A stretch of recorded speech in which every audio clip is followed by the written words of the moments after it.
সেই কোরআন থেকে কয়েকটা আয়াত তেলাওয়াত এবং শোনার আমাদের সুযোগ করে দিলেন। এর জন্য আমরা প্রাণ খুলে আল্লাহর দরবারে শুকরিয়া আদায় করি, আলহামদুলিল্লাহ। আল্লাহ পাকের অশেষ করুণা ও মেহেরবানি, তিনি আমাদের আগে পবিত্র রমজানে রহমত আমাদের থেকে বিদায় নিয়েছেন।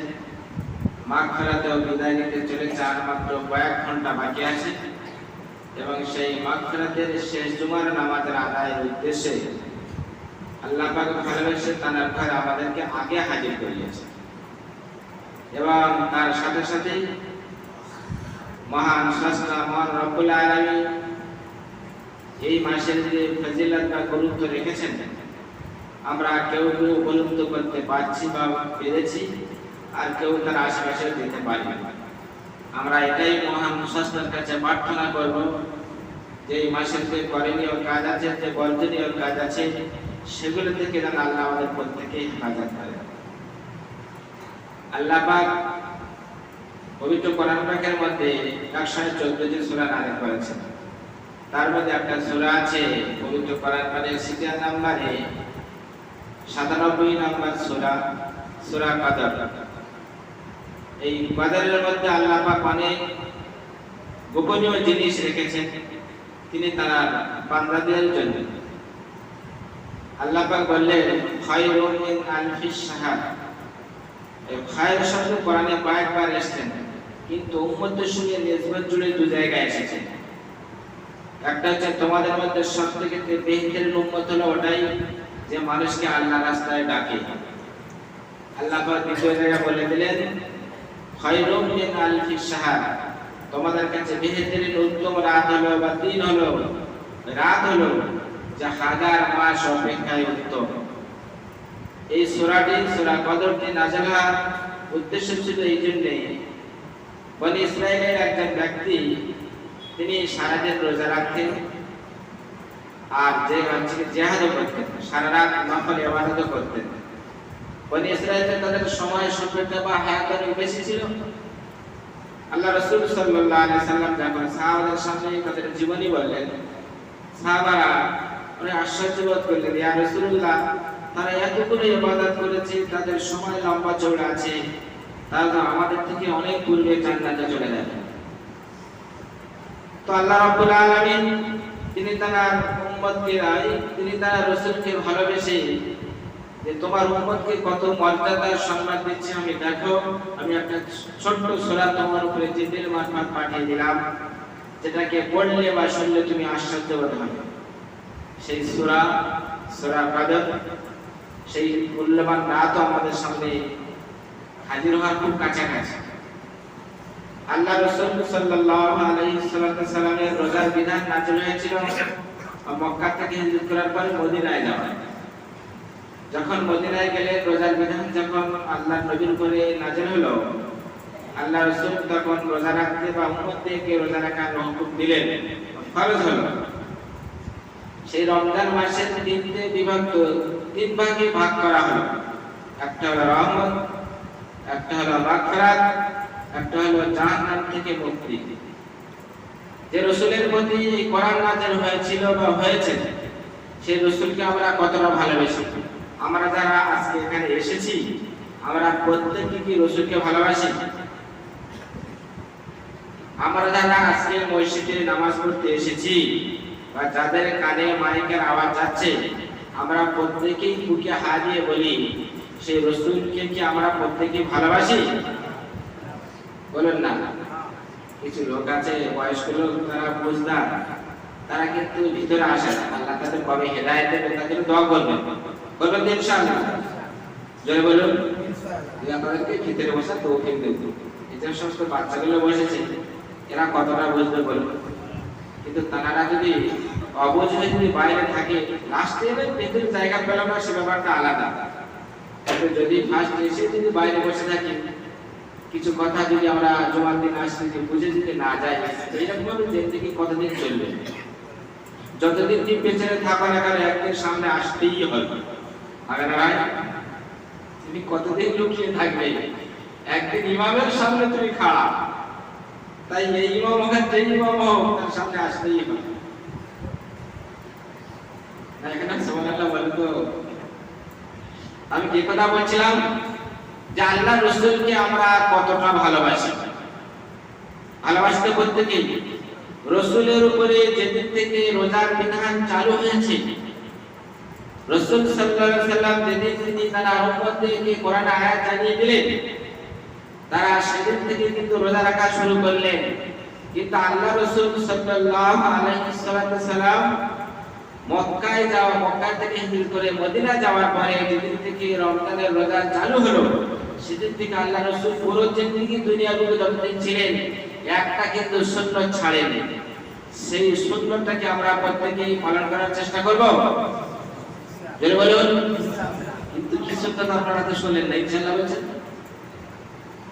আল্লাহ রাসূল সাল্লাল্লাহু আলাইহি সাল্লামের উপরে যখন রোজার বিধান হলো মদিনার বুকে হওয়ার পরে আল্লাহ রাসূল একটা সুন্নাত জিন্দেগি ছাড়েননি এবং সব সময় তিনি 10 দিন করে এসেছেন। যে বছর তিনি পরকালে গমন করবেন সে বছর 20 দিন করেছে সেই সুন্নাতটা আমরা প্রত্যেকেই আদায় করার জন্য রাজি আছি। এইগুলা বুঝে তার কথা বলা, উম্মত বুঝলে আর কথা বলা। সেটা কোন সুন্নাত? আল্লাহ রাসূল সাল্লাল্লাহু আলাইহি সাল্লাম পুরো মাস ভর রোজা রেখেছিলেন। মা আয়েশা সিদ্দিকা রাদিয়াল্লাহু তাআলা আনহা বলেন, যখন রমজানের শেষ 10 দিন যখন আসতেন, আল্লাহ রাসূল তখন কোমরটাকে কাপড়টাকে আরো শক্ত করে বাঁধতেন ইবাদত করার জন্য। এই এত গুরুত্বপূর্ণ রাত যে আমাদের সামনে আসছে, এই রাতে বা এই সময়গুলো একদম অপচয় নষ্ট করা যাবে না। রাসূল সাল্লাল্লাহু আলাইহি সাল্লাম ইবাদত করার জন্য গুনাহকে মেটানোর জন্য কাপড় শক্ত করে বাঁধলেন। সেই রাসূলের উম্মতরা যখন 20 রমজান হয়ে যায় তারপর থেকে মার্কেটিং করার জন্য কাপড় মজবুত করে বাঁধে। বাঁধে না ভাই? আল্লাহ রাসূল গুনাহ বানানোর জন্য কাপড় মজবুত করে বেঁধেছেন। আচ্ছা, আপনারা মার্কেটিং করতে জান না, আমরা হয়তো প্রত্যেকই কাপড়টাকে মজবুত করে বাঁধি। আল্লাহ রাসূল সাল্লাল্লাহু আলাইহি ওয়াসাল্লাম বলেন, যখন 20 রমজানে সূর্য অস্তের পূর্বে তোমরা প্রতিটা মুসলমান নর এবং নারী তোমরা আমার সুন্নতকে পূর্ণভাবে আদায় করো। সেটা হলো কি? ইতিকাফ। যে ইতিকাফ এটা সুন্নতে মুআক্কাদা, ফরজ কিফায়াত দরজায়। যে মহল্লায় জুমা থেকে সবথেকে উত্তম জায়গা ইতিকাফ করা মসজিদুল হারাম কাবা শরীফ। দ্বিতীয় নম্বর হলো মসজিদে নববী মদিনার বুকে। তৃতীয় নম্বর হলো বাইতুল মুকাদ্দাস। চতুর্থ নম্বর হলো আপনাদের এলাকার জামে মসজিদ বা যেখানে জামাতবদ্ধ নামাজ আদায় করা হয়। এই সমস্ত জায়গায় ইতিকাফ করা ফরজ কিফায়া, কমসে কম মহল্লা 2-4 জন মিলে ইতিকাফ করতে হবে। কিন্তু বিভিন্ন এলাকায় দেখা যায় সেই সুন্নাত থেকে আমরা তো এমনিতে সুন্নাত পালন করি না, ফরজ আদায় করি না। সেই সুন্নাত থেকে আমরা প্রত্যেকটা মানুষ এলাকায় মাহরুম হয়ে যাই, দূরে সরে যাই। দেখা যায় আল্লাহ রাসূল সাল্লাল্লাহু আলাইহি ওয়াসাল্লাম বলেছেন, তোমাদের মধ্যে কে জ্ঞানী, বিচক্ষণ, শরীর সুস্থতা, সবল, যেগুলো বেশি কাজে লাগে সেই সমস্ত লোকগুলোকে তোমরা ইতিকাফের জন্য নির্ধারিত করো, তারা ইতিকাফ করে। কিন্তু পশ্চিম বাংলার কথা আমি শুধু বলি, অন্য জায়গার কথা বলি না। আমাদের পশ্চিম বাংলার প্রচলন আছে যে সবথেকে দুর্বল অচল, সেই অচল দুর্বল গুলোকে দেখো খুঁজে খুঁজে নিয়ে পড়ায়, তাদেরকে ইতিকাফ বসানো হয়। সুবহানাল্লাহ বলতে পারবেন? হ্যাঁ, তাহলে আল্লাহ রাসূল বলেন সবল গুলোকে ইতিকাফে দাও, আমরা দিলাম দুর্বল গুলোকে ইতিকাফ। আর না যেমন অনেক এলাকায় এমন আছে দেখা যায় ইতিকাফ বসার লোক নেই, বললো গুনাহগার তো হবে পুরো পাড়ার লোক, তোর থেকে ইতিকাফ করে সবাই গুনাহগার। শরীয়ত সম্মত এসেছে, এখন বললে গায়ে থেকে আসুক বলি তবে একটা শরীয়ত সম্মত এসেছে যে ইতিকাফের দায়িত্ব হলো ওই ব্যক্তির যে দিনের দিকে শরীয়তের দিক থেকে জ্ঞান রাখে এবং তার শরীর সুস্থ সবল সব যেন সঠিক থাকে। যদি এরকম লোক যদি না থাকে, মহল্লায় কমসে কম যুবক না যারা কোরআন তেলাওয়াত করতে বা জিকির করতে পারে এমন ব্যক্তি যেন কমসে কম মহল্লায় এতেকাফে বসে। তার মধ্যে সব থেকে যে ফার্স্টের দায়িত্ব হলো পুরো মহল্লার দায়িত্ব কার? পুরো মহল্লার দায়িত্ব কার এখন? আমার বলুন না, আমার নয়, আমি দেখতে ভেজাল ইমাম। পুরো মহল্লার দায়িত্ব হলো, আমি আজকে হাদিসে দেখছিলাম হোয়াটসঅ্যাপ অনেকগুলো এসছে, ইতিকাফের জন্য সবথেকে যে দায়িত্ববান হলো মহল্লার যিনি 16 আনার সেক্রেটারি। সুবহানাল্লাহ বলুন। তৃতীয় নাম্বার হলো 16 আনার সভাপতি, তৃতীয় নাম্বার হলো 16 আনার কেশিয়ার। আমি একটা মন কথা বলে দিই, এটা আমি সারা রাত ধরে বলছি। মহল্লার হাসছে, তাক ওইদিকে চলে গেছে, ঝড় বাংলাদেশের দিকে কেটে চলে গেছে, আমাদের দিকে আসে। হ্যাঁ, আসবে ঝড় আপনাদের দিকে আসবে। এখন যদি এই তিন ব্যক্তি মিলে যদি কাউকে সিলেক্ট করে যে এই ব্যক্তি বলবে, তবে ইমাম মুয়াজ্জিন বা যারা কিন্তু বিদেশি লোক তাদের বসার কিন্তু কর্তব্য এবং দায়িত্ব। ঝড় ভিতরে ঢুকেছে পশ্চিম বাংলা, আবার ঢুকেছে দেবে। তো ওই জন্য ভাই আমরা মনে করি যে এই ইতিকাফটা খেলনা জিনিস নয়। আল্লাহ রাসূল সাল্লাল্লাহু আলাইহি ওয়াসাল্লাম যেদিন থেকে রোজা ফরজ হলো সেই দিকে নিয়ে দুনিয়া ছেড়ে পরকাল গমন করার আগে পর্যন্ত একটাও মাস নিয়ে ইতিকাফ ছাড়েননি। তিনি তার উম্মতকে বারবার নসিহত করে গিয়েছেন যে তোমরা লাস্টে আখেরি 10 দিন তোমরা ইতিকাফ করো, কারণ এই 10 দিন খুব গুরুত্বপূর্ণ দিন।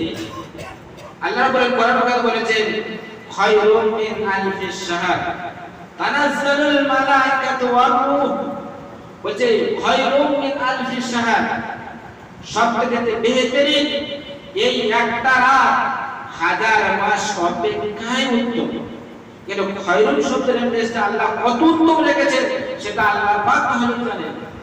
আমরা তো মন করে একটা মোটামুটি একটা ধরে নিই হিসাব যে 83 বছর 4 মাস যদি সবে কদর রাত যদি কেউ পায় আপনারা বলে ইবাদত তার আমল নামাজে হয়, কিন্তু আল্লাহ রাব্বুল আলামিন দিয়েছেন খায়রুম, অর্থাৎ বেহতর এবং ভালো। কত ভালো সে ভালোর উপর শেষ। আমার আপনার জীবনে কত গুনাহ করেছি তার তো সে গুনাহর কোনো শেষ নেই। যদি আল্লাহ পাক আমাদেরকে ভালোবেসে যদি ইতিকাফ যদি কবুল করেন, যে ব্যক্তি ইতিকাফে বসবেন, আল্লাহ রাসূল বলেছেন যে যখন 20 রমজানের সূর্য অস্ত পূর্বে যখন ইতিকাফে বসে আর ঈদের ভিতরে চাঁদ দেখা যখন খবর যখন চাঁদ দেখা যখন সে বার হয়, বলছে তার শরীরে বিন্দু পরিমাণ কিঞ্চিত পরিমাণ কোন রকমের গুনাহ থাকে না। আমরা কিন্তু সেই ইতিকাফ থেকে বেশিরভাগ মারুম হয়ে যায়। দুনিয়ার শত ঝামেলা আল্লাহ পাক বললেন 365 দিন তোমাদেরকে আমি ছাড় দিলাম। এই 365 দিনের মধ্যে তুমি 10 দিন ইবাদত করো, তাহলে 355 দিন তোমাদের ছাড় দিয়েছি। 365 দিন 55 দিন যখন দুনিয়া কামিয়েছো, কমসে কম তার থেকে 10 দিন তুমি আখিরাত কামাও। আল্লাহ তোমার আখিরাতটা এর থেকে সৌন্দর্যময় ভালো জিনিস তোমার দেবে। আজ বলুন যত টাকা থাক, টাকা করে গেলে কবরে শুনে ছেলেও কটু কথা বলবে, টাকা না করে গেলে অর্থ না করে গেলে কবরে শুনে সন্তানরা বলবে, করে গেলেও দোষ না করলেও দোষ। কিন্তু সেখানে ফেরেশতাদের সামনে কিভাবে মুখ দেখাবো? আল্লাহ পাকের অশেষ করুণা যে আপনাদের এলাকায় জামে মসজিদ হয়েছে, মসজিদ খুব সুন্দর বানিয়েছেন, এরকম মসজিদে কমসে কম 10 জন ইতিকাফে বসা দরকার। কিন্তু দেখা যায় হুজুর আমরা 10 এর শূন্যটাকে খুব ভালোবাসি না, ওই জন্য শূন্যটাকে উড়িয়ে দেওয়ার চেষ্টা করি, আমরা বাকি যেটা থাকে সেটা বসানোর চেষ্টা করি। হয় না ভাই? আমরা